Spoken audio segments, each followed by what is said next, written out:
ये कहानी पूरी तरह एक सच्ची घटना से प्रेरित है। विंचेस्टर मिस्ट्री हाउस वास्तव में कैलिफोर्निया में मौजूद है, जहां सारा विंचेस्टर ने अपनी जिंदगी भर एक अजीब और अनगिनत कमरों वाली हवेली बनवाई। कहा जाता है कि यह हवेली आज भी आत्माओं से ग्रसित है और वहां अजीबोगरीब घटनाएं घटती रहती हैं। साल 1905, सैन होजे, कैलिफोर्निया की सूनी जमीन पर एक अजीब सी हवेली खड़ी थी। हवेली का नाम था विंचेस्टर मैंशन। यह हवेली किसी सामान्य इंसान के लिए नहीं बनी थी। इसके पीछे थी एक औरत, सारा विंचेस्टर। वह अमेरिका की मशहूर विंचेस्टर राइफल कंपनी की मालिक थी। सारा की जिंदगी दर्द और मौत से भरी थी। उसने अपने पति और अपनी नन्ही बच्ची दोनों को खो दिया था, लेकिन सबसे बड़ा बोझ था उस हथियार का, विंचेस्टर राइफल, जिससे लाखों लोगों की जान गई थी। कहा जाता था कि मरे हुए लोगों की आत्माएं सारा को श्राप देती हैं। इसी डर से उसने हवेली बनानी शुरू की। दिन हो या रात, हथौड़े और औजारों की आवाज कभी बंद नहीं होती। हर पल हवेली का कोई न कोई हिस्सा बनता या टूटता रहता। दरवाजे जो कहीं नहीं खुलते, सीढ़ियां जो आसमान में खत्म हो जाती, खिड़कियां जो अंधेरे कमरों में जाती। हवेली एक भूल भुलाया जैसी बनती जा रही थी, लेकिन कंपनी के बाकी मालिक और रिश्तेदार सोचते थे कि सारा पागल हो चुकी है। उसके दिमाग की हालत पर शक जताने के लिए डॉक्टर एरिक प्राइस को बुलाया गया। एरिक खुद टूटी हुई जिंदगी जी रहा था। उसकी पत्नी ने आत्महत्या कर ली थी और वह शराब में डूबा हुआ था। उसे इस हवेली में आकर यह साबित करना था कि सारा मानसिक रूप से बीमार है, ताकि कंपनी से उसका नाम हटा दिया जाए। एरिक हवेली पहुंचा। पहली नजर में ही उसे एक अजीब सी ठंडक महसूस हुई। बड़े बड़े हॉल, अनगिनत कमरे और हर जगह ताबूत जैसी खामोशी।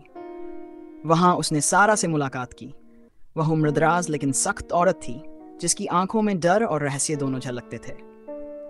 रात गहराई तो हवेली की असली तस्वीर सामने आई।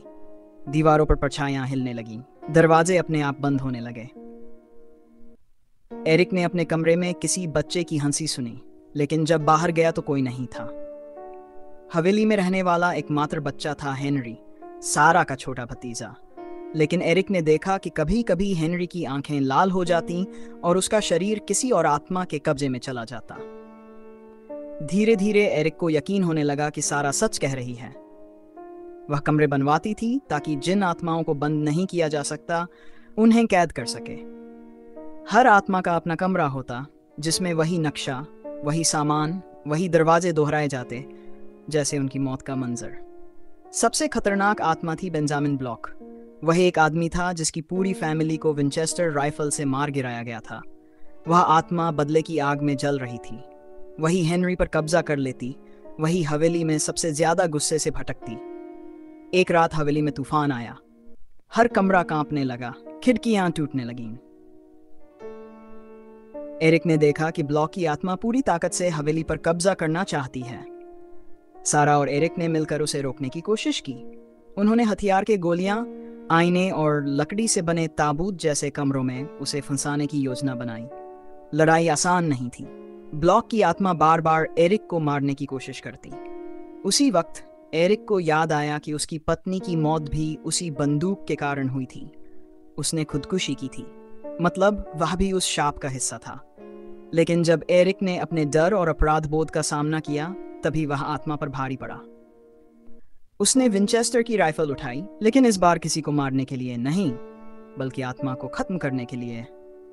आईनों से घिरे कमरे में जब उसने ब्लॉक का सामना किया तो आत्मा बिखर गई और हवेली एक बार फिर शांत हो गई।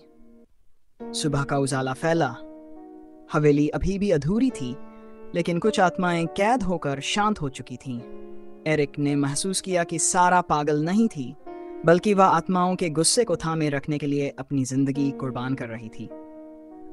उस दिन के बाद हवेली बनती रही, टूटती रही और फिर बनती रही।